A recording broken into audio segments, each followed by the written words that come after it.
BJP in दिनों कई मुद्दों पर घिरती हुई नजर आ रही है और विपक्षी दलों ने बीजेपी के खिलाफ मोर्चा खोल दिया है।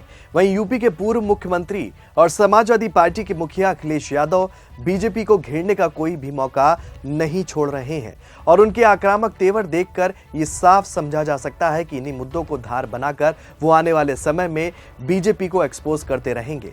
अभी हाल ही में अखिलेश यादव ने बीजेपी को लेकर एक बड़ा बयान दिया है जिसकी चर्चाएं तेज हो गई हैं। वो क्या बयान है आपको आगे वीडियो में बताएंगे। नमस्कार, आप देख रहे हैं 4 PM और मैं हूं आपके साथ में शोभित पाठक। बीजेपी के लिए और उनके नेताओं के लिए ये समय थोड़ा ठीक नहीं चल रहा है। वो इसलिए क्योंकि वो जो भी कर रहे हैं या जो भी बोल रहे हैं उसमें वो फंस रहे हैं। फिलहाल बीजेपी की हालत तो देखकर ऐसा लग रहा है कि बीजेपी जनता के बीच अब एक्सपोज हो गई है। फिलहाल सपा प्रमुख भी बीजेपी के खिलाफ मोर्चा खोले हुए हैं और अब यूपी में बीजेपी हाल ही में हुई संभल घटना पर फिर से घिरती हुई नजर आ रही है। बता दें कि अखिलेश यादव फिरोजाबाद गए हुए थे और उस दौरान उन्होंने पत्रकारों से बातचीत में बीजेपी को जमकर सुनाया। क्या कुछ कहा अखिलेश यादव ने, जरा सुनिए। खुदाई से रास्ता नहीं निकलेगा। ये खोदने वाले लोग सौहार्द को खोदेंगे और पहले भी गलत है, क्योंकि जब हमारे देश में प्लेसेस ऑफ वर्शिप एक्ट पहले से मौजूद है और प्लेसेस ऑफ वर्शिप एक्ट इस बात की पाबंदी लगाता है कि किसी तरह की चीजों में इस तरह के खुदाई के काम न हो, लेकिन भारतीय जनता पार्टी जानबूझ करके इन मसलों को इसलिए उठा रही क्योंकि किसान के सवाल पर वो बात नहीं करना चाहती। अरे नीचे कर लो यार। भारतीय जनता पार्टी से किसान ये पूछेगा कि आपने तो किसान की आय दोगुनी की बात की थी, लेकिन किसान आज भी तकलीफ और परेशानी में है। जिस समय उसे डीएपी चाहिए था, डीएपी उपलब्ध नहीं था, खाद उपलब्ध नहीं थी, जो बीजों की कीमत बढ़ी है, कीटनाशक दवाइयों की कीमत बढ़ी है और बिजली का बिल लगातार बढ़ता चला जा रहा है।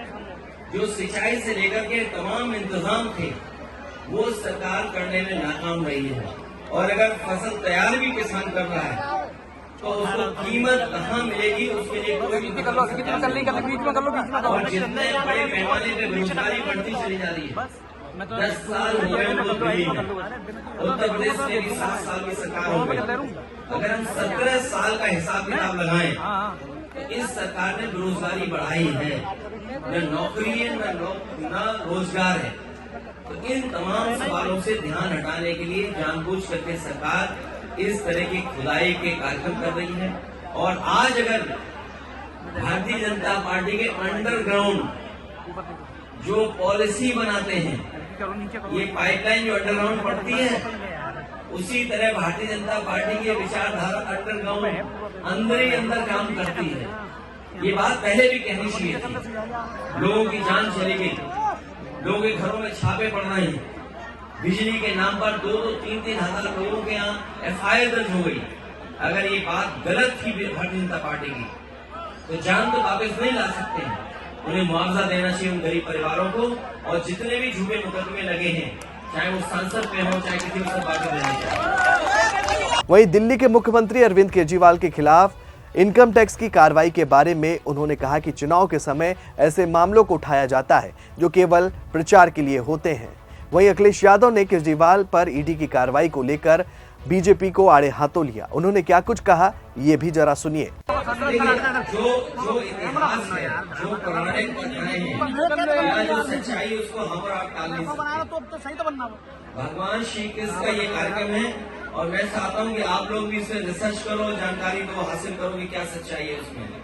क्योंकि जब भगवान श्री कृष्ण ने जिस समय प्राण छोड़े उसी समय से मान्यता है कि कलयुग शुरू हो गया और वो स्थान जहाँ पे भगवान श्री कृष्ण ने प्राण छोड़े वो गुजरात में है, सोमनाथ के बगल में है। और जिस पेड़ पर भगवान श्री कृष्ण बैठे थे, अगर मैं आपसे पूछूं कौन सा पेड़ था तो बता सकते हो क्या?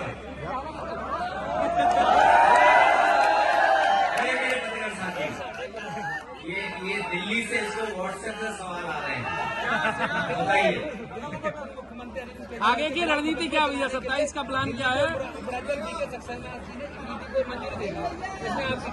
देखिए, ये चुनाव आ गया है इसलिए ईडी भी आ गई। चुनाव आते ईडी इनकम टैक्स आ जाती, चुनाव आते सीबीआई आ जाती। ये कौन सी नई बात है, सब जानते हैं ये बात। हमारी रणनीति ये है कि नौजवानों का साथ लें, किसानों को जागरूक करें, माता बहनों को भविष्य में हम लोग सम्मान देंगे, चाहे हमें किसी रूप में सरकारी योजनाओं से उनकी सुरक्षा, उनके स्वास्थ्य और उनके सम्मान के लिए कोई योजना बनानी पड़ेगी तो हम लोग बनाएंगे। पूर्व में भी हम लोगों ने अच्छी योजनाएं बनाई थी जो आज भी जनता को दिखाई दे रही है, चाहे वो एम्बुलेंस हो, चाहे पुलिस को गाड़ी हो, चाहे वो लैपटॉप हो और चाहे बड़ी बड़ी सड़कें बनाई हो, चाहे बिजली का इंतजाम किया और नहरों का पानी फ्री किया हो, सब याद है लोगों को।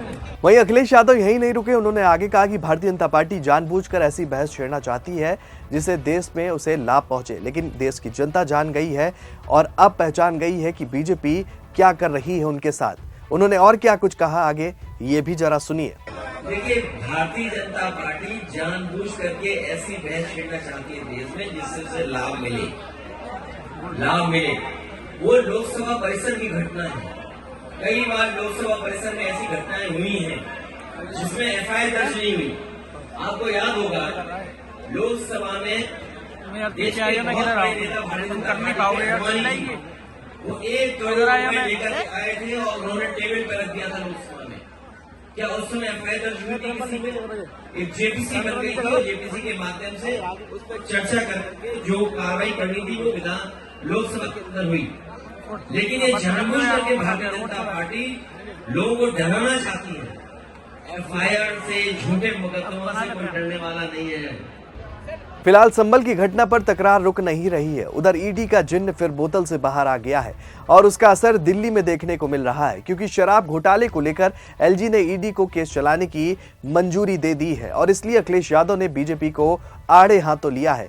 अखिलेश यादव का कहना है कि जब भी बीजेपी जिन राज्यों में कमजोर होती है वहां ईडी और सीबीआई का डर दिखाकर नेताओं को तोड़ने और उन्हें परेशान करने का काम किया जाता है ताकि वहां अपनी सरकार को बना ले या फिर मजबूत कर ले।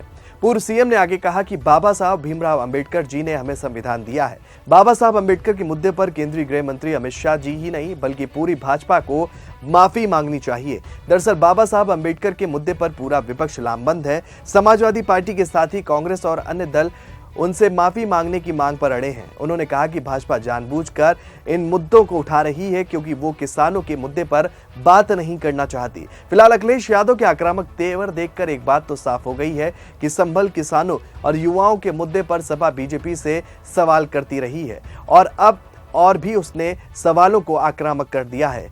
अब देखने वाली बात यह होगी कि बीजेपी इन मुद्दों को लेकर क्या करती है। इस खबर में फिलहाल इतना ही। ऐसी ही तमाम राजनीतिक खबरों के लिए बने रहिए और देखते रहिए 4 PM न्यूज नेटवर्क। धन्यवाद।